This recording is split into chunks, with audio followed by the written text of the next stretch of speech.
PO가. 이게 프라이스고, 프라이스 시가총액이고, 지금까지 받은 수준은 향후 어떤 거는 2년, 어떤 거 3년, 어떤 거 5년 정도 가서 나중에 이익으로 반영될 거 아니겠습니까? 그게 맞다 그러면은 주가가 많이 안 흔들리고 좀 더 갈 수 있어요.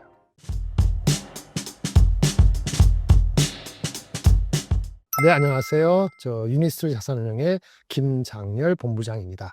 요즘에 한 달에 한 번씩 뵙는데요. 지금 촬영하는 기준으로 6월 4일입니다. 대통령 선거가 막 끝나고 새로운 정부가 돼서 기대감이 여러 가지 반영되면서 지금 촬영하는 순간에 거의 2,700 중반까지 2% 넘게 올라오는 것 같아요. 기분 좋은 이 흐름이 어떻게 될지, 그 다음에 어떤 변수가 있는지 하나하나 좀 짚어드리겠습니다.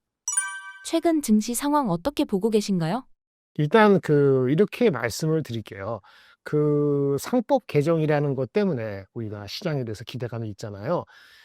다른 분이 좀 교수님이 코멘트 하신 거를 제가 인용하면서 제 생각을 말씀을 드릴게요. 우리나라가 저평가되고 있는 거는 아시잖아요. PER이 뭐 9배다, 얼마다, 8배다 그러는데, 그것이 기본적으로 주주에 대한 가치에 대해서 인식을 잘 못했기 때문에 상법 개정을 통해서 여러 가지 부조리나 부조리까지 포함한 거죠. 그 다음에 할인 요인을 조금 이제 제대로 한번 건드려 보자, 이런 얘기가 돌고 있었던 거고, 사실은 그거에 대한 가장 큰 수혜는 뭐냐면은 딱 확신해요. 지주회사 그리고 증권회사예요. 지주회사는 자회사를 많이 갖고 있잖아요. 그러다 보니까 중복 상장된 것도 있고, 그러다 보니까 우리 Net Asset Value, NAV가 하는데, 지주회사 갖고 있는 각종의 자회사들의 합했을 때 그게 1이라 했을 때 100%를 반영을 안 시켜주고 뭐 50%만 반영시켜주거나 심지어 30% 반영시켜주는, 이게 허다했거든요. 그런데 사실 우리 대통령 선거 오늘 끝나기 전에 4월 한 중순부터 이러한 기조가 기대감이 많이 반영이 된 측면은 있습니다만은, 여전히 NAV 대비했을 때 뭐 50%, 적게다 보면은 한 30%, 하여튼 할인율이 여전히 높다고, 그러니까 지금 많이 언더돼 있다고 보는 분들이 많은 것 같고요. 그런 개념에서 본다면은 여러 지주회사들이 오늘 다 올라가는 이유가, 최근에 올라온 거 80%에다가 오늘도 한 5%, 10% 올라가는 게 아주 이상한 스토리가 아니라고 보고 있어요. 그리고 두 번째는, 이렇게 되면은 주식시장이 올라가는 것도 있고요. 그리고 그러면 기업들은 어떻게 하느냐? 상법 개정에 대해서 여러 가지 상황이 바뀌는 거니까, 이제 회사가 주식을 계속 상장할 필요가 있는가? 아니면 자사주를 매입하고 소각하고 M&A하고 이러한 뭔가 자금 관련되고 회사 관련되는 여러 가지 이슈들이 새로 생기게 돼 있거든요. 그럼 어떻게 됐어요?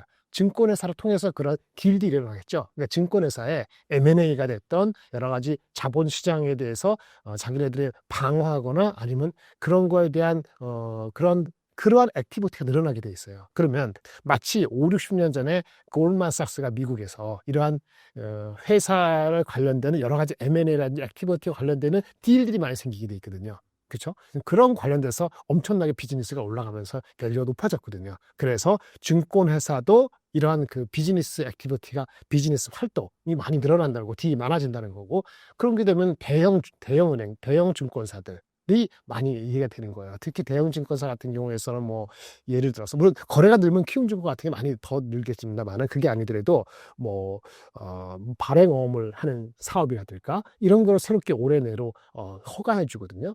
그런 액티비티가 올해 말게 또 준비되어 있는 게 있어요. 상법 개정과 별도로도. 그래서 증권회사들도 되고, 만약에 주식시장이 2,700, 2,800 이런 식으로 계속하면은, 여태까지 오른 주식 섹터가 있고 덜 오른 주식도 있고 여러 가지 사람들의 의견이 충돌하면서 거래가 많이 되잖아요. 그러면 당연히 증권에서 괜찮은 거죠. 그래서 상법 개정에 대한 첫 번째 기대는 지주회사하고 뭐죠?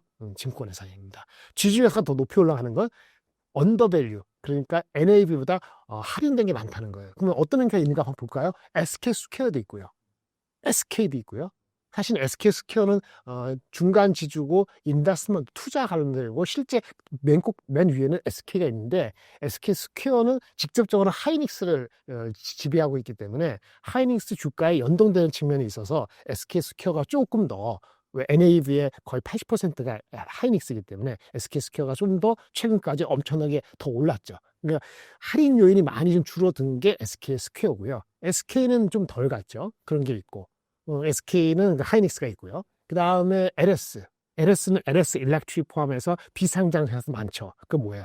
그거는 구리랄까? 아니면 전선, 그 다음에 변압기 이런 쪽에 에너지, 신재생 에너지 이런 쪽에 관련이 많이 되잖아요. 물론 LS 그룹 쪽에 그 경영진의 예전에 몇 개월 전에 어떤 코멘트가 조금 투자가들의 그 기분을 많이 상하게 했긴 했습니다만은 그래서 그런 산업을 본다면 LS가 또 있고, 그다음 한화는 뭐 한화 에어로스페이스 포함해서 여러 조선 방산 쪽에 익스포저 많이 돼 있잖아요. 그래서 산업을 어디를 보냐에 따라 갖고 선호하는 게 다를 것 같아요.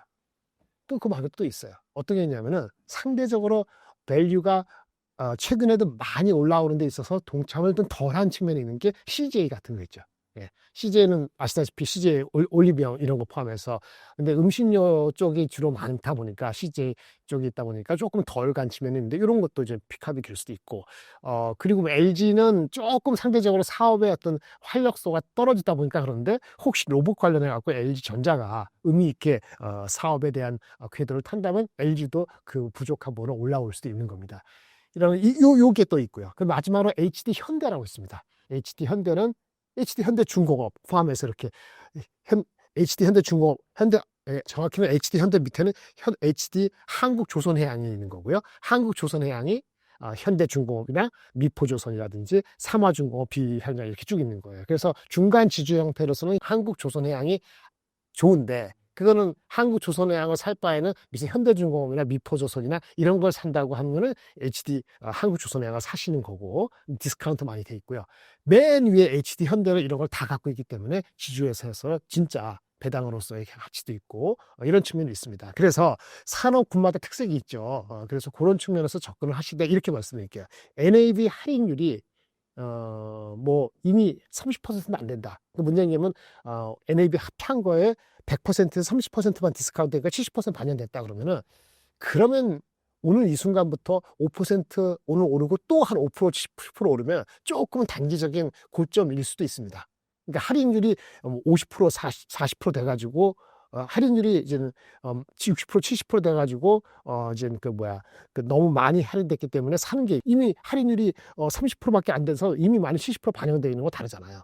그걸 잘 보셔야 돼요. 제가 봤을 때는 0.7 할인율 이상으로 대가 70% 이상 할인이 된 거면 싸고 30% 이내로 할인이 됐으면 이미 반영이 어느 정도 됐다고 봐야 되는 겁니다. 그렇게 보고 산업을 보든지 아니면 실질적으로 주주 환원 정책하고 이런 거를 봐가면서 해야 되거든요.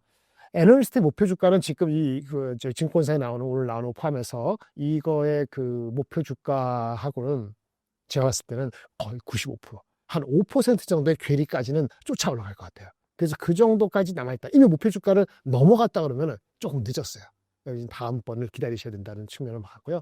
그런 측면에서는 좀 각도는 조금 덜합니다만 증권주에서도 이런 사업에 새로운 기회가 있는 주식들은 괜찮을 수도 있습니다. 전통적으로는 한국금융주죠. 그 다음에 거래가 많이 되면 키움증권, 그리고 안정을 생각한다면 삼성증권이나 NH투자증권, 이렇게 말씀을 드릴 수 있겠습니다. 사실은 M&A가 는다고 생각하면은 미래에셋이나 NH투자증권, KB가 좋은데요. KB증권은 KB금융지에 포함됐기 때문에 그렇게 익스포즈가 안 되는 게 쉽지는 않고, 그러면 그 NH라든지 NH를 사거나, 그쵸, NH 투자 사거나 그거 사야 되는데 주가 많이 오르는 측면이 있어요. 그래서 제가 봤을 때는 안정적으로 하려면 삼성이나 한국금융, 그냥 거래가 는다고 하면 키움증권, 요 정도로 보시는 게 어떨까 싶습니다. 코스피 5천 공약에 대해서 어떻게 보시나요? 네, 일단은요, 사업 자체, 우리나라가 이런 게 있어요. 제가 다른 분이 말씀드린 걸 인용을 하긴 하는데, 매년 향후 한 5년 동안 매년 우리가 EPS 성장률이 3%건 4%건 5%건 꾸준히 성장하는 게 첫 번째 거고요. 근데 한국의 산업이 반도체, 2차 전지, 자동차, 조선방사 이렇게 여러 섞여 있지 않습니까? 예전보다는 삼성전자의 위상이 적다는 것이 아이러니하게도 그 주식 코스피를 높이는 데는 조금 수월합니다. 이게 변동성이 연간 이렇게 이익의 등락이 너무 심하면요, 그 자체가 할인 요인이에요.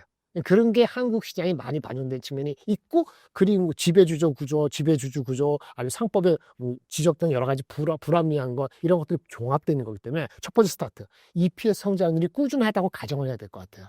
그거는 이제 반도체도 있지만 다른 거가 골고루 해서 지금 시가총액이 어떻게 되는지 아세요? 삼성전자 하이닉스 합해서 500조가 좀 넘잖아요. 500 한 그쵸. 530조 이상 되는데, 다른 거, 자동차도 있지만, 조선도 있고, 방산도 있고, 변압기도 있고, 그 다음에 뭐 또, 아까 지주회사도 있고, 이런 거 다 합치면은 십시일반 하면 그게 딱 500조 되거든요. 그리고 우리가, 이제 리더십이라고 보지 않는 것들이 한 500조 있어요. 그 우리가 대충 그게 한 1500조 되고, 나머지 조그만 거 합해서 2000조가 넘는 게 코스피거든요.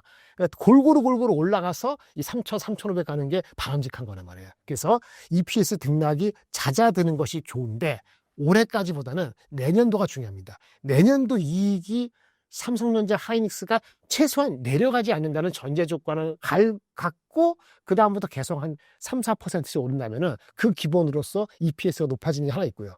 그리고 자사주 많이 갖고 있는 지주회사라든지 여러 가지 삼성물산도 포함해서 여러 회사들이 있지 않습니까? 그런 회사들이 소각을 시키는 게 얼마나 소각시키냐 중요해요. 갖고 있는 것에 평균적 한 2.5%씩 소각을 시킨다든지, 그리고 또 매년 새롭게 자사주를 사가지고 또 한 1%씩 계속 소각시키거나 이런 식으로 되면은 어닝 퍼 쉐어 할 때 주식수가 줄잖아요. 그럼 EPS가 실질로 높아지는 거죠. 이런 거 하면은 어떤 분의 추정에 하면은 실질적으로 EPS가 한 5년 뒤에는 한 400원이 된다, 이런 얘기가 있어요. 코스피 400이면 거기다 PER을 얼마를 곱하는 거잖아요. PER을 13배 곱하면 그게 5,000원이라는 얘기예요. 근데 PER 10배, 13배 우리 가본 적이 없죠. 근데 일본이 지금 13배 정도, 14배 정도 사이거든요. 그러니까 우리가 상법 개정에 이거를 제대로 해서 모든 기업들이 거기에 충실하게 따라가고, 어느 정도 급격하게 아니더라도 따라간다는 방향성 측면에서는 EPS가 안정적으로 올라가고 곱하기 13배, 일본 따라간다면 5,000원이 계산이 안 되지 않아요. 이렇게 말씀드리는데, 제가 동의하냐고요? 저는 80 곱하기 80만 동의합니다. 무슨 얘기냐? 아직까지는 삼성전자, 하이닉스 포함해서 2차전지 포함해서 우리가 시크리컬한 게 많이 있단 말이에요. 그래서 EPS 그로스가 성장률이 매년 4% 올라간다, 이렇게 해서 올라간 거. 그 다음에 두 번째 뭐죠? 업체들이 2.5%가 1.몇% 계속 소각한다는 그 전제를 제가 80%만 믿을게요. 80%만. 그러면 아까 400원에 80%면 얼마입니까? 320 정도 되죠. 거기 곱하기 PER을 하고 싶어요. 320 곱하기 PER이고, 그 다음에 PER 대수. 외국인들이 급격히 올라가는 걸 얼마나 인정해 줄 거가 중요한데, 우리나라 외국인이 많이 갖고 있으니까 제가 봤을 때 외국인이 한 80%만 믿을 것 같아요. 또는 90%.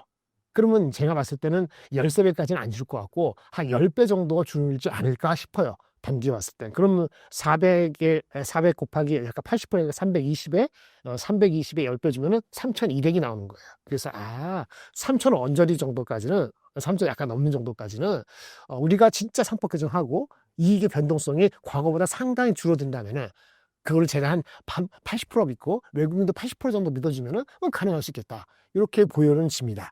여기까지 하니까 제가 설레발 친 것 같아갖고 현실적으로 다시 돌아올게요. 6월 2일이 언제였어요? 그저께였죠. 그저께 종가 기준으로 우리가 2,700 간신됐습니다. 오늘 지금 오르고 있는데 2,700인데 시나리오 1입니다. 시나리오 1. 인정하는 겁니다. 네, 맞아요. 지주하고 증권주가 어느 정도 올라간다고 보는 거예요. 증권하고 지주회사가. 증권하고 지주회사가 올라간다고 보면은, 네, 증권지수가 올라간다고 보면은 아마도 증권 지주가 한 20% 정도까지 올라갈 수도 있을지도 모르겠어요. 증권 지주가 한 20% 올라가고, 증권 지주가 시가총액 차지하는 비중이 10% 돼요. 10%? 거기 한 20% 올라가는 겁니다. 이제 월요일 기준 해가지고 오늘 한 5%, 10% 올라가잖아요. 한 20% 올라가는 거예요. 그거 얼마 되죠? 증권 지주가 10%인데 20% 올라가면 그게 2% 올라가는 거잖아요. 그리고 반도체는 한 7% 올라가는 거예요. 근데 아마 여기 헷갈리는 건, 여기서 삼성전자가 7% 올라가기 쉽지 않아 보이는데 혹시 되면 6만 원이고, 하이닉스 중심으로 한 10% 올라가고 삼성전자는 덜 올라가면은 7% 올라가는 거예요. 근데 삼성전자하고 하이닉스하고 시가총액이 24%예요. 24%가 한 7% 올라가면 그도 올라가죠. 조선 방산 변압기 시가총액이 10%예요. 그거 10%에 7% 올라가면 0.7% 올라가고요. 증권 지주가 시가총액 6% 되거든요. 그거 20%하면 1.2% 올라가요. 다시 정리할게요. 증권 지주의 시가총액이 한 6% 되는데 그게 20% 올라가고요. 조방변이 한 10% 시가총액인데 그게 한 7% 올라가고, 반도체 삼성하이닉스가 한 24% 되는데 그게 7% 올라가고, 이렇게 하면은 얼마 나오냐면은 2,795가 나옵니다. 그래서 바로 가시거리는 지금까지 알고 있는 관세 이슈가 더 나빠지지도 않고 좋아지지도 않고, 지금 말씀드린 반도체, 여태까지 리더십인 조방변, 그 다음에 최근에 올라갔던 증권 지주, 이 세계 섹터, 반도체, 조방별, 증권 지주가 리더십을 갖고 나머지 섹터는 조용하고, 그러면 2800 근처까지 갈 수 있는 게 일단 계산식이다. 그리고 오늘 주가는 제가 이거 오기 전에 월요일 기준한 건데 그게 2745를 저는 예상하고 왔어요. 반도체는 한 2.5% 오르고요. 조방별은 아까 7%가 아니고 5% 오르고요. 증권 지주는 한 10% 오르고. 그게 오늘 벌어지고 있는 거예요. 다른 섹터가 반영이 안 된다 자녀하면은 2745. 그러면 2700 중심에서 중반에서 2800 사이는 어느 정도 다 인정할 수 있다는 거고, 아까 초반에 말씀드린 얼마였죠? 꾸준히 우리가 상법 개정해서 가고 그거를 80% 믿으면 아마 3200까지도 가능성이 있는데, 가야 될 길은 실천력이 필요하고, 그 다음에 아까 말씀드린 것처럼 우리 자체의 구조가 변화해야 되기 때문에 어느 시점이라고 말씀드리기 어렵다라고 말씀드리겠습니다. 나쁜 병수도 있습니다. 혹시라도요. 만약에 반도체가 지금 좋다고 하는데, 사실 보면은 반도체 말씀드리겠습니다만 삼성전자는 썩 좋은 건 아니거든요. 그게 좀 우리의 단점이죠. 그래서 그리고 하이닉스가 좋아서 저도 목표주가인지 애널리스트 갖고 있는 목표주가 근접하게 얘기는 하고 있습니다만은, 이게 변동성이 있기 때문에 상반기까지 좋다가 올 여름에서 가을 넘어갈 때 수요가 혹시 HBM 말고 나머지 것들이 흔들린다는 가정을 해가지고 보합이거나 아니면 마이너스가, 반도체가 보합이거나 마이너스로 변화한다든지, 물론 조방별은 빠지지 않고요. 약간 오르고, 증권 지주도 실제 실행하는 과정에서 상법이 아주 만만하게 잘 안 가. 그러면 주가 올라간 거 약간 뱉어내거나 더 이상 못 갈 수 있거든요. 이런 식으로 되면 2700 이하 언제든지 한번 갈 수 있습니다. 그렇게 되면은 아마 그 바텀이 반도체는 5% 빠지고 조방별은 멈추고 증권 지주도 실제 더 이상 못 가고, 그러면은 2700 밑으로 한번 갈 수 있다. 이 정도가 현재 바라보는 시장이다라고 말씀을 드리겠습니다. 삼성전자 다시 오르기는 할까요?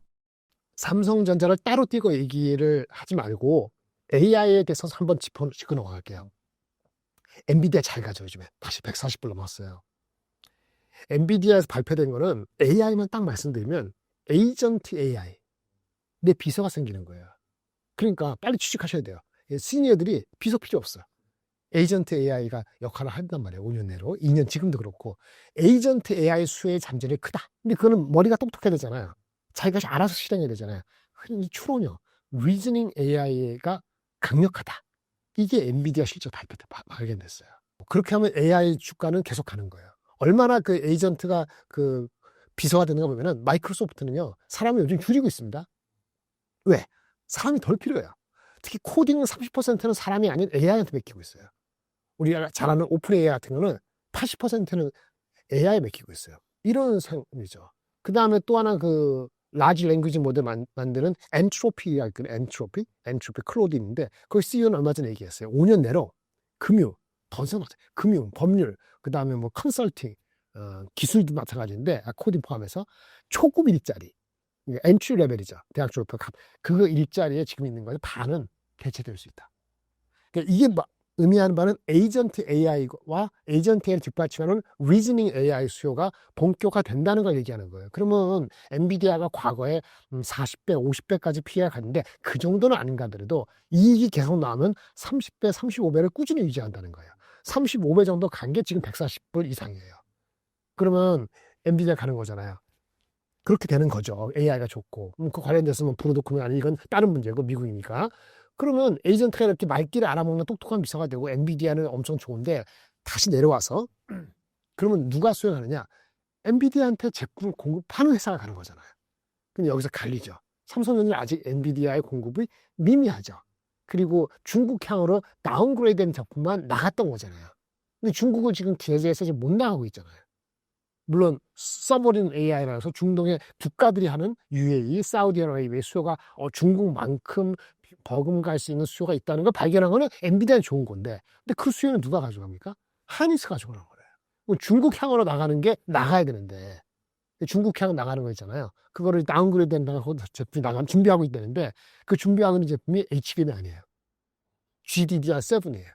그래서 메모리도 반이고요. 그 다음에 단가도 3분의 1이에요. 그러니까 그게 삼성전자가 나간다 하더라도 그 엔비디아 그 4 중국을 위해서 H20 말고 새롭게 준비되고 있다고 하는 거, 그것이 지금 RT6000이라는데, 그거로 임팩트는 삼성전자 이익의 1%밖에 안 돼요. 그래서 중요한 건 삼성전자가 메인스트림 HBM3E하고 하이닉스가 지금 많이 들어가고 10위단 그 내년도를 위한 HBM4가 성공이 돼야 되는 게 관건입니다. 근데 HBM3E 10위단에 대해서는 최근 업데이트가 일부 증권사나 일부 투자가들은 기대를 하고 있습니다. 저도 그 가능성은 없다고 보진 않고 있어요. 뭐냐? 드디어 지금 녹화하고 있는 이 6월달 중에 6월달 지나가기 전에 콜이 난다는 얘기가 있어요. 콜은 품질수익이 난다는 거예요. HBM3E 10이다. 그러면 6만 원 갈 것 같아요. 그런데 거기까지인 것 같아요. 뭐냐면 그건 이미 내년 물량이 거의 다 삼성전자보다 하이닉스나 마이크론 돼 있고요. 삼성전자가 진짜 이번 달에 콜이 되면은 일부 받을 수도 있어요. 근데 그게 언제냐? 올해 안 될 것 같아요. 물량 나가는 거. 그러면 이제 단발성이에요. 3% 5% 그거 끝이라는 거예요. 그럼 그때 돼서 거기서 팔 것이냐 살 것이냐 고민해야 되거든요. 그 진정한 승부는 뭐냐? HBM4 다음 버전을 위한 1C DRAM 콜에서 HBM4로 가는 거예요. 그거는 올해 가기 전에 돼야 되거든요. 그래서 진정한 승부는 올 가을에서 겨울에 HBM4 내년도를 위한 1C 제품이 콜 나는 게 훨씬 중요해져서 물론 지금 현재 HBM3 6월달 콜 나는 건 중요한데 이거 나더라도 그것만 가지고 6만 원, 7만 원을 바로 가느냐? 이건 아닐 것 같다는 생각이 들어서 그게 한계입니다. 아까 다 말씀드렸어요. 하이닉스는 거기서 자유로우니까 좀 더 편하게 가겠죠. 근데 하이닉스가 하는 거는 미국의 마이크론이라는 주가가 있어요. 마이크론 주가보다 항상 할인받는다는 현실을 인식할 필요는 있습니다. 마이크론이 지금 현재 얼마냐? 놓고 다니는 이 순간에 PER이 한 9.3배 정도 돼요. 9.3배. 우리가 하이닉스가 물론 더 앞서 있고 1등이 한데도 불구하고 억울하게 항상 받아오던 디스카운트에 조금 덜 받아도 30% 디스카운트 받고 그러니까 삼성 하이닉스가 내년도 이익이 올해보다 내려가지 않는다고 가정하면은 그러면 30만 원이고 내년도 이익이 내려갈지도 모른다는 일부에 HBM 말고 다른 것도 있으니까 그렇게 잡으면 한 26, 7만 원 정도가 산출이 되고요. 애널리스트 똑같은 생각을 갖고 있고 만약 삼성전자가 연말에도 혹시라도 이렇게 치고 올라오면 그 수급을 하이닉스 뺐을 가능성도 까지 감안하면은 하이닉스의 아주 좀 보수적인 가격은 한 24만 원 정도가 현실적인 목이 될 수 있고 삼성전자가 빨리 못 치고 올라오면 하이닉스는 애널리스트 목표 주가로 하는 26, 7만 원 정도까지는 바라볼 수 있는데 제가 방송에서 얘기할 때는 24만 원까지는 다시 한번 트라이할 수 있습니다. 그다음에 그 다음 단계는 삼성이 못 따라오는 것이 좀 필요할 것 같고 내년도 26년에 대한 이익에 대한 전망이 일어나야 됩니다라는 겁니다. 삼성전자는 아까 HBM 말씀드렸는데 뚫을 수 있는 게 하나 있긴 있습니다. 지금 삼성전자 올해 어닝이 32조, 하이닉스보다 한 3, 4조 적게 나온다고 보고 있는데 그게 HBM 때문만이 아니에요. 뭔지 아세요? 파운드리 적자가 한 분기에 2조씩 나오고 있다는 거예요. 그러니까 이게 좀 준다 치더라도 한 5, 6조 나거든요. 그러니까 그것만 애드가 정상화되면 하이닉스보다는 많이 나오는 거죠. 그런 거죠. 그래서 그런데 지금 최근에 나온 게 하이닉스가 삼성전자가 최근에 어떤 그 파운드리 쪽에서 조금 그것도 마찬가지로 루머긴 한데 그 일드가 조금 나아져서 내년도에 뭐 어쩌고 한다 이렇게 얘기하는데 증명이 안 돼요. 설만 나오고 그래서 제가 믿을 수가 없어요. 그런 거에 따라 갖고 아까 말씀드린 것처럼 HBM4 내년 거 1CD의 콜 9월, 10월, 11월에 그 다음에 파운드리 적자 2조 분기 나는 것이 1조대로 내려가는 포인트가 잡혀야지 육자 간신간신이 아니고 그 다음을 바라본다. 그렇지 않으면 육자는 갈 수 있을지 몰라도 거기에 대해서 공방전은 또 새롭게 전개될 수 있다라고 보여집니다. 삼성전자 물리신 개인 투자자분들은 지금이라도 팔아야 하는 건가요? 제가 시나리오를 그 내년도 기준으로 받아드릴게요. 올해 어닝은 삼성전자 32조, 하이닉스 36조가 컨센서스입니다. 그거 기준으로 지금 녹화하는 현재 삼성전자는 한 12배 정도 되고요. PER. 하이닉스는 한 5.2, 3배 됩니다. 뭐가 싸요? 2배 이상 싼데? 그 PBR로 삼성전자가 0.9배고 0.9하고 하이닉스가 1.4배예요. 뭐가 싸요? 삼성전자가 싸네요. 그럼 뭐죠? 이익에 대한 전망으로 따지면 하이닉스가 싸고요. 너무 바닥에서 내려갔기 때문에 그거 따지면 삼성전자 싼 거예요. 어딜 보나 싸게 다른 거죠. 근데 중요한 건 삼성전자 ROE는 올해 8%입니다. 하이닉스는 30% 넘어요. 그러니까 8%하고 30%니까 PBR이 0.9하고 1.4배가 하이닉스가 비싸다고 할 수 없죠. 삼성전자가 싸다고 얘기할 수 없죠. 이런 겁니다. 이건데 내년도 어닝이 어떻게 되나 봅시다. 만약에 내년도 어닝이 이렇게 아주 좋은 시나리오 할게요. 내년도 어닝이 올해보다 5% 이상 올라간다고 가정합시다. 삼성전자는 한 5에서 10% 올라가요. 그러면 아마 하이닉스는 10에서 15% 올라갈걸요? 올라가는 게 HBM이랑 반도체가 좋아서 올라가는 게 휴대폰 올라가고 그랬는데 어쨌든 간에 삼성전자 한 5에서 10% 올라가고 올해보다 32조, 하이닉스 36조에서 10에서 15% 올라가고 이렇게 되면 어떻게 되냐? 제가 예상하는 PER은 삼성전자는 12.5배. 그러면 64,300원. 하이닉스는 7배. 왜 7배밖에 안 줘요? 원래 시크릿캠은 있으니까. 아까 말했잖아요. 마이크론 한 9배, 10배 가면은 30% 디스카운트 한다고. 그러면 32만원. 그러면 내년도 이익이 한 10% 정도 기준에서 전으로 올라가면은 하이닉스는 30만원 넘게, 삼성전자는 그만 한 6만원 중반까지 바라볼 수 있어요. 중요한 건 아까 말씀드린 전지한 콜하고 뭐하고 파운드를 돼야 되잖아요. 내년도 이익이 올해보다 비슷비슷해. 올라가봤자 2, 3%야. 이렇게 가정하면 멀티플이 내려갈 겁니다. 그럼 좀 12.5배, 7배에서 좀 내려가잖아요. 그러면 삼성전자는 한 6만원 간다. 하이닉스는 한 26만원. 이렇게 하십니다. 근데 지금 컨센서스 중에서 일부 10명에 두세 명은 내년도 이익이 빠질 수도 있다고 생각하는 사람들이 생기기 시작했어요. 최근 한 달 사이에. 엔비디아 HBM 때문에 그런 게 아니에요. 삼성전자는 파운드리, 그다음에 하이닉스는 넌 HBM에서의 경쟁 강화, CXMT 등장에 따른 다시 그런 이슈 때문에 내년 어닝이 올해보다 올라가지 않고 빠진다고 보는 사람들이 생겼거든요. 만약 빠지는 게 낫으면 삼성전자는 2주가에서 못 갑니다. 57,000원 못 가요. 내년 혹시라도 빠지면 많이 빠질 필요도 없어. 그냥 올해가 내년보다 비슷비슷하다. 그러면 그래도 삼성전자는 57,000원대에서 벗어나기 쉽지 않다. 하이닉스는 만약에 한 5%, 10% 빠지면 얘도 밸류에이션이 7배까지 안 가고 내려갈 겁니다. 한 6배지면 22만 원 정도가 나와요. 지금 현재 주가예요. 근데 내년도 이익이 올해보다 올라가지 못할 수 있다는 컨선이 엔비디아가 HBM 잘 나가는 거하고 별도로 다르게 있다는 것이 컨센서스예요. 왜냐면 AI에 대한 투자는 좋게 그로스 하는데 워낙 작년에 많이 했기 때문에 성장률이 올해 하반기부터 내려갑니다. 내려간다는 게 마이너스 된다는 게 아니고 성장률이 확 둔화돼요.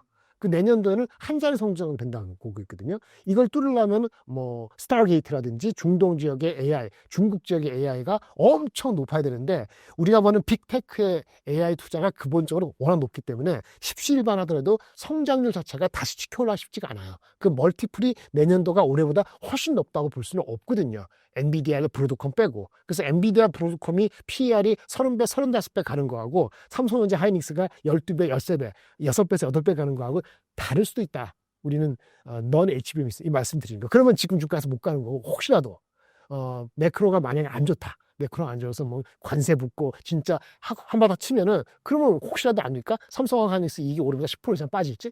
그렇게 빠지는 가정하면은 삼성전자는 5만 원 이하 한번 내려갈 수 있고 하이닉스는 18만 원까지 내려갈 수 있어요. 그래서 삼성전자 하이닉스 얘기할 때 저는 20만 원 이하에서 사는 거 오케이라고 지난주까지 말씀드린 거고 이제 오늘 올라온 선은 갖고 계신 분은 오케이고 삼성전자 어떻게 할 것이냐 본다면 안 갖고 있는 사람한테 사라고 말씀을 드리기가 애매합니다. 우선순위가 아니에요. 엔비디아나 브로드컴이나 하이닉스나 마이크로는 사는 게 나아요. 그런 거고 올라올 때 어떻게 할 거냐 제가 아까 주가에 쓰라고 말씀드렸으니까 이 내년에 이 전망이 10% 20% 올라가지 않으면은 올라올 때 파는 게 낫다 이렇게 말씀드리겠습니다. 최근 지주사 급등의 원인은 무엇인가요? 기본적으로 민주당이 됐잖아요. 이재명 대표가 대통령 됐으니까 강조하는 것이 아마 주주 충실 의무 상법 개정 이건 할 것 같아요. 집중 투표제도 하고 그리고 이른바 쪼개기 상자 물적 분할해서 하는 거 이런 거 자사주 소각하는 것을 좀 강제화할 가능성이 있다는 게 오늘 지금 올라가는 거거든요. 그게 되면은 저 PBR 대표주가 뭐가 있어? 저 PBR 밸류가 낮은 거 아까 말씀드린 지주회사가 당연히 없을 거예요. 그럼 지주회사 가는 거죠. 이슈는 뭐냐면은 얼마나 구체성이 될 것이냐. 구체화하는데 시간은 안 걸리겠죠? 문제는 신속하게 실천할 수 있는 실행 능력이 있느냐는 거죠. 반발이 있을 겁니다. 기업에서, 특히 대기업에서. 그 반발을 어떻게 무마하거나 당근을 줘서 당근을 줄 수 있느냐. 이게 퀘스천입니다. 당근이 뭐가 있을까요? 세제 쪽의 이슈죠. 세제. 상속세나 포함해서 분리소득세, 배당 분리하는 거. 세금에서 이슈가 될 소지가 있어 보입니다. 개인적으로. 근데 우리가 부양정책 한다는 추경 한 20조 하고 얼마 하고 그리고 그 이상으로 뭔가 또 부양하고 하면 돈이 필요하잖아요. 근데 이제 우리가 돈이 또 거기만 필요합니까? 미국하고 얘기하면은 방위비도 증가될 가능성도 있고 돈이 많이 들어가야 되거든요. 그러면 우리가 적자 예산, 내지는 우리가 GDP 대비했을 때 국가 부채가 50한 2, 3%를 알고 있거든요. 뭐 딴 나라 미국, 일본하고는 비교할 건 아니지만 근데 우리도 꾸준히 계속 올라왔어요. 갑도는 좀 올라오는 게 좀 신경 쓰인다는 거가 이제 피스컬 팔러시 하시는 분한테는 조금 신경 쓰이는 건데 그래서 나라가 지금 긴박하잖아요. 0.8%, 0.7% 성장률 나오고 이러니까 뭐 돈을 써야 되겠다는 공감도 항상 됐잖아요. 그럼에도 불구하고 돈을 누가 내냐고. 내는 걸 근데 감면해주는 게 쉽지가 않은 거죠. 줄이는 게. 상속세도 줄여야 되고. 그거 어떡하죠? 그게 이십니다. 네. 그래서 당근을 못 주는데 과연 그러면 강제를 할 수 있는, 얼마나 강제해서 법으로 해가지고 밀어붙일 것이냐, 반발할 것이냐, 이런 문제예요. 반발 어떻게 시키면 하지? 투자를 덜 할 수도 있죠. 국내 투자를 덜 할 수도 있죠. 해외로 돈 나갈 수도 있죠. 근데 그 이제 독재국가 아닌데 그거 말 안 된다고 때려줄 수 없는 거잖아요. 그러니까 결국은 당근과 채찍인데 당근을 뭘 주면서 공감대를 형성하고 여론도 중요해서 압박을 하는 건 중요한데 과연 얼마나 빠르게 그래서 방향은 맞는데 신속하게 구체적으로 할 수 있느냐에 따라서 업사이드가 다를 것 같은데요. 제가 이제 오늘 촬영하기 전에 요 사이에 그저께 선거가 끝나기 전에 말씀드린 거는 그래도 방향성이 잡혔기 때문에 한 20%까지는 업사이드에 있지 않은가. 어디? 지주회사 섹터에서. 그래서 봅니다. 10% 최소한 10%, 20%. 오늘 한 18% 오는 것 같은데요. 10에서 20% 업사이드에 있다. 아까 말한 것처럼 제가 2,800까지 간다고 하면 일단 기본적으로는 지주회사가 리더십을 가까이 줄 수 있고 비록 구체적 신속성이 누구도 담보할 수 없습니다만은 방향성이나 공감대가 됐다는 측면에서 좀 와치를 잘 해본다면 10에서 20% 올라갈 수 있고요. 근데 혹시라도 태도에 미묘한 변화가 있다. 뭐 언제든지 올라갔던 게 지금 한두 달 사이에 한 80% 올라가고 앞으로 5%, 10% 올라가고 90% 올라가는 거잖아요. 그럼 90% 올라가서 10% 빠지는 건 아무것도 아니죠. 그게 좀 이슈가 되는 거죠. 그래서 태도에 미묘한 변화가 없이 화장실 들어갈 때가 나올 때하고 크게 다르지 않기를 다르겠지만 그렇게 기대해 봅니다. 아까 말씀드린 그러면 어떤 종목이냐 피디님 궁금하실 텐데 이게 오늘 올라가기 전인데 할인율이 아직도 많은 거 아직도 할인됐어 100%안 받고 있는 거 있잖아요. 할인율이 좀 많이 돼서 제가 50% 기준으로 할인율이 아직도 많은 거 그거는 싸다 그랬잖아요. SK 스퀘어, SK 이런 것이 60%대 아직도 할인을 받고 있어요. 북밸류도 SK 스퀘어가 0.7 얼마고요. SK는 0.4 이하예요. 북밸류. 다만 이것들이 최근 이렇게 한두 달 이렇게 사이에 SK 스퀘어는 52주 신고가를 계속 쓰고 있고 SK도 지금 90% 신고가 거의 갔거든요. 근데 어쨌든 그래도 혹시 조정을 받더라도 만약에 반도체를 생각하고 그거가 왜 SK 스퀘어는 80%가 SK 하이닉스에 연동된 측면이 있으니까 하면은 여전히 SK 스퀘어가 더 저는 편안해 보이긴 합니다. 개인적으로는. 할인율도 아직 60% 되고 있으니까 SK 스퀘어, SK 할인율 60%대 PDR 0.7배, 0.4배 이하 그러면 이쪽을 좀 눌림목 있을 때 보는 게 어떤가 싶고요. 할인율이 별로 안 돼서 이미 많이 올라온 주식도 있습니다. LS 같은 경우는 30%대 할인율을 줄였어요. 그러니까 70% 받고 있는 거예요. 그래서 할인율이 많이 안 되는 주식은 조금 미리 간 측면이 있다라고 전 개인적으로 봐요. 그래도 불구하고 조선 쪽이나 변압기가 잘 간다면 LS 볼 수 있는데 상대적으로는 LS보다는 SK 쪽이 저는 편해 보인다고 말씀을 드릴 수 있겠고요. 하나는 약간 애매합니다. 하나는 왜 애매하냐면 할인율이 지금 한 51%, 2% 돼요. 아까 50%가 기준이라고 했잖아요. 이렇게 볼 수 저렇게 볼 수 있는데 50% 정도 전후의 할인율이어서 좀 중립적인데 북밸류가 PBR이 거의 1배 왔어요. 그래서 정말 애매해요. 지금 입장에서 이 정도로 말씀을 드리겠습니다. 지금이라도 물린 반도체나 2차 전지에서 갈아타는 전략에 대해서는 어떻게 생각하시나요? 이게 많이 들어가 있어 새로 사는 게 아니고 많이 삼성전자 파시고요. 지주회사 사시면 돼요. 2차 전지는 트레이딩입니다. 많이 갖고 계신 분은 지금 팔 필요는 없을 수 있어요. 왜? 2차 전지 저부터 봅시다. 일단은 6월 12일 날 테슬라가 그 로보택시 텍사스주에서 론칭하잖아요. 그 모멘텀 보시고 판단하시는 게 필요할 것 같아요. 첫 번째.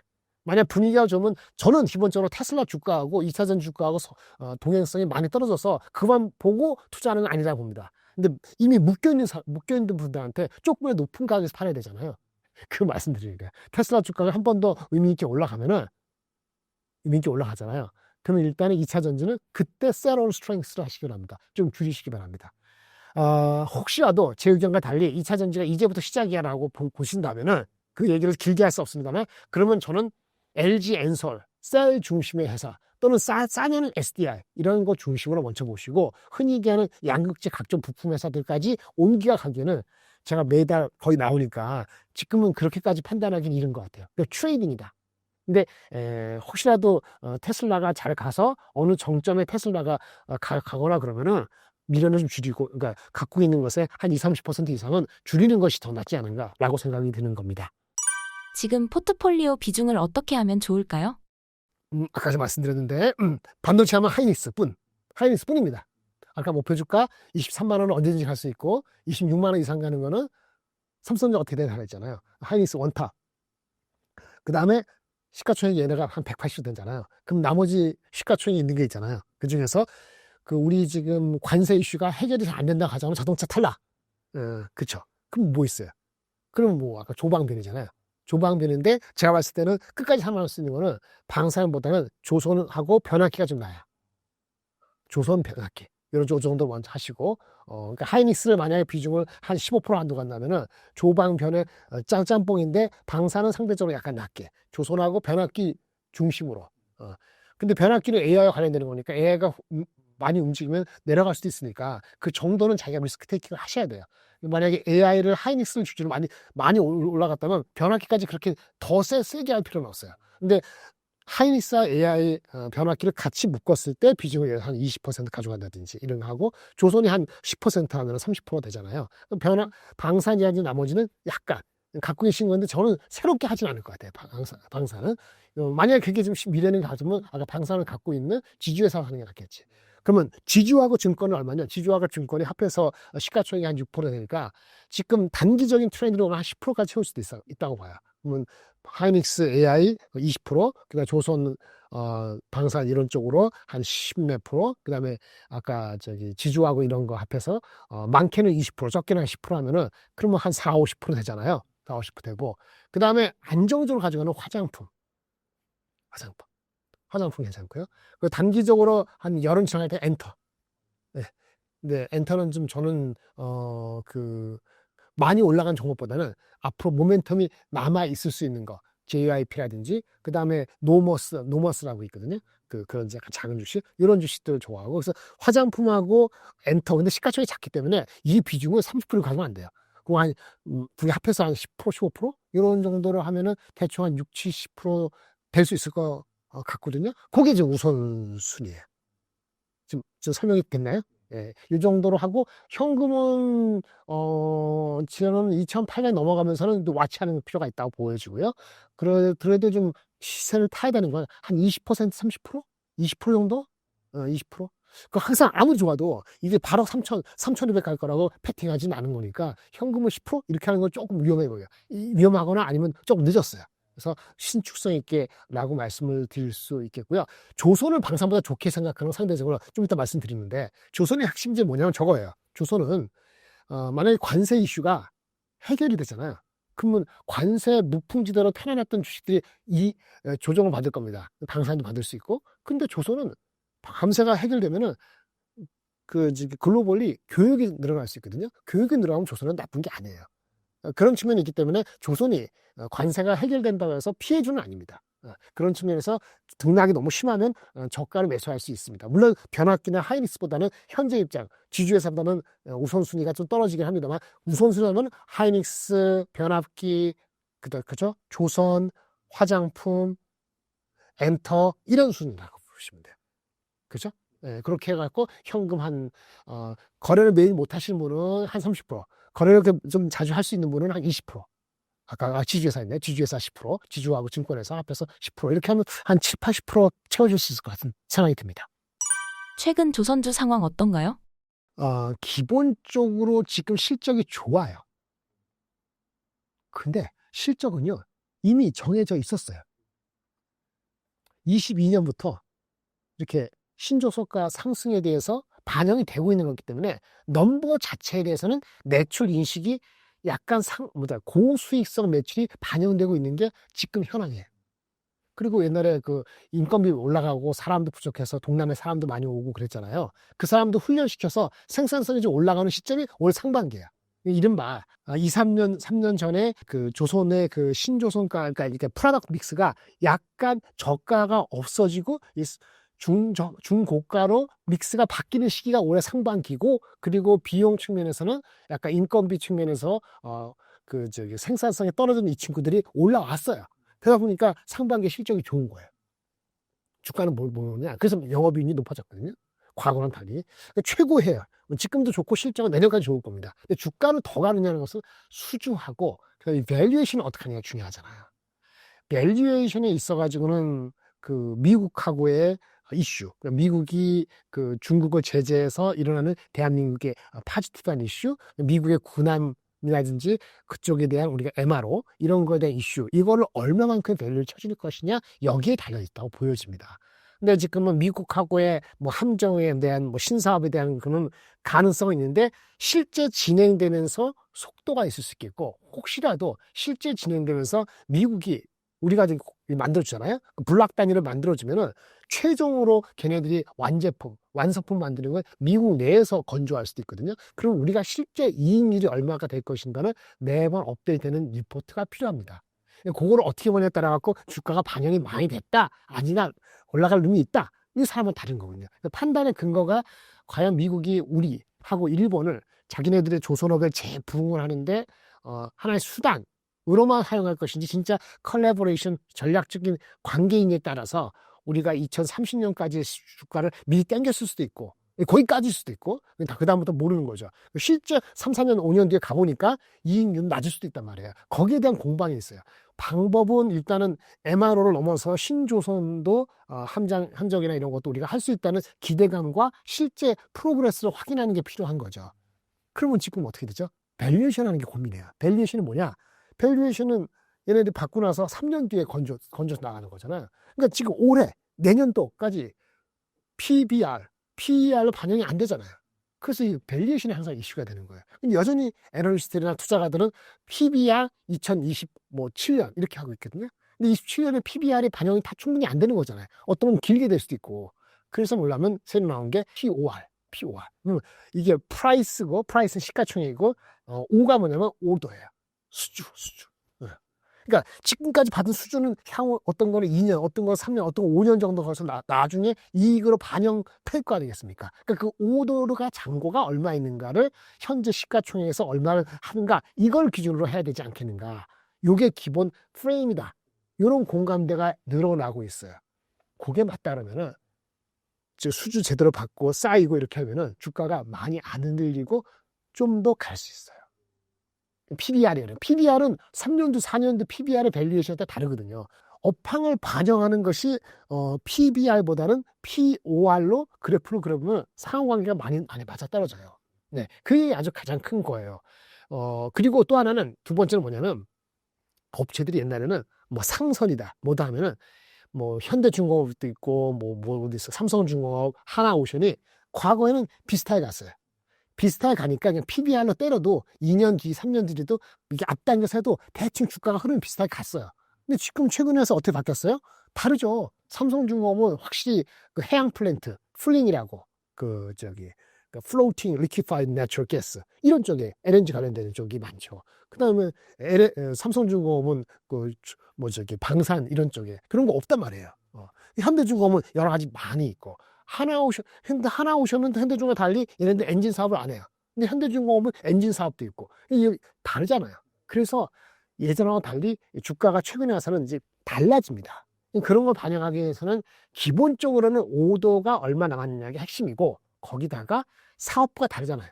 어떤 거는 어떤 사업 다르니까, 조선도 그 사업별로 sum of parts, 그 하나의 파트별로 별도의 밸류에이션에서 합한 거 하고, 그 다음에 기본적인 수주 잔고의 흐름하고 그거를 짬뽕해서 하는 것이 적절한 밸류에이션이라는 리포트들도 나오고 그거 볼 수 있어요. 물론 기본적으로 같은 수주 잔고라 하더라도 회사마다는요, 이율은 다릅니다. 이게 질이 다르거든요. 얼마나 그 하이엔드를 받느냐, 로우엔드 받느냐 하는데 수익성에 대한 퀄리티에 따라서 멀티플을 P/O를 예를 들어서 6배를 주고 누구는 8배를 주고 이렇게 하거든요. 그러니까 프라이스 오더 테이크인가 잔고된 거 여기다 다르긴 합니다. 그게 한 축이고 각 사업별 서머 파츠 하게 되면은 애널리스트는 복잡합니다만 투자가들은 이게 더 설득력 있는 거고 최근에 나온 그런 그 주장은 설득력이 있어요. 그래서 저와 말씀드릴 수 있는 그런 흐름이라면 그런 리포트에서 나오는 목표 주가를 대비했을 때 약 한 5에서 10% 할인, 애누리를 두고 보면은 현실적으로 그 목표 주가까지 갈 룸이 현재는 아직 남아있다고 보는 거고 제가 오늘 말씀드리는 게 처음에 시작할 때 5에서 7% 업사이드가 있다고 한 것도 그런 견해에서 말씀을 드리는 겁니다. 네. 그러면 일단 PO, 프라이스 오더 그 남아있는 거하고 세머 파츠를 해서 남아있는 거하고 지금은 실적은 좋을 수밖에 없는 거고 누구는 이런 얘기합니다.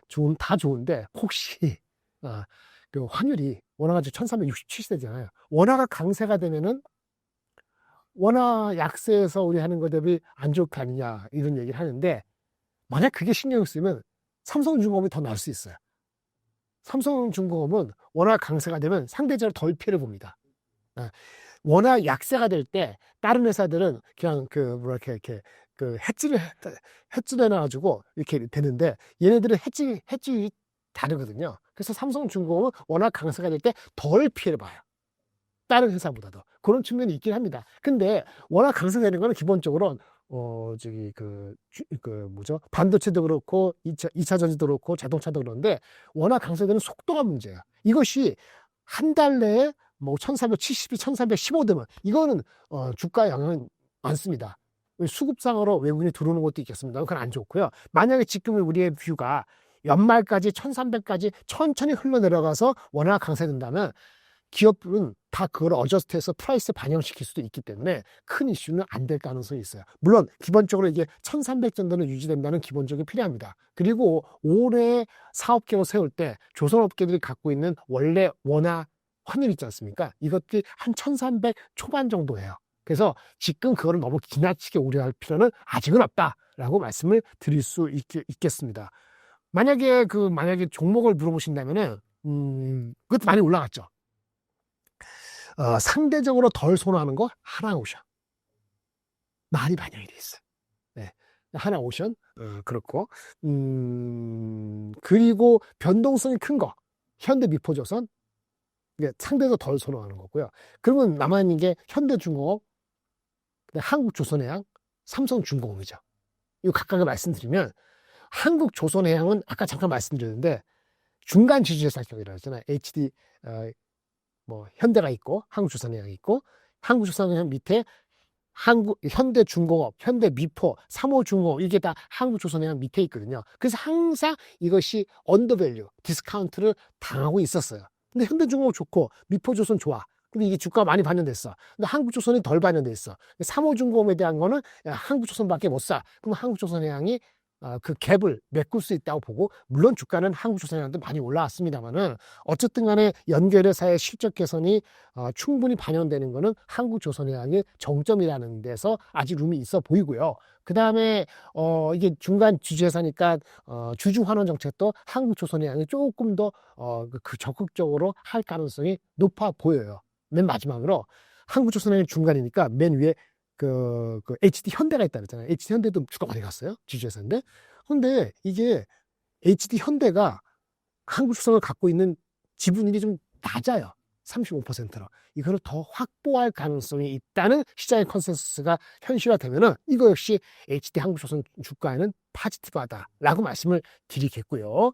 두 번째는 삼성중공업인데 아까 말씀드린 것처럼 얘네는 미국의 미국의 분함 이거 관계없죠. 그런 거 없고요. 이게 LNG 쪽이거든요. 그러니까 Floating Liquefied Natural Gas, 부유식, 해양에서 떠서 할 수 있는 액화 천연가스 설비선인데 여기에서는 삼성중공업이 수혜를 받죠. 특히나 유일하게 경쟁할 수 있는 중국 회사가 미국의 제재를 받기 때문에 삼성중공업이 수주를 받는 거는 긍정적이라 볼 수 있어요.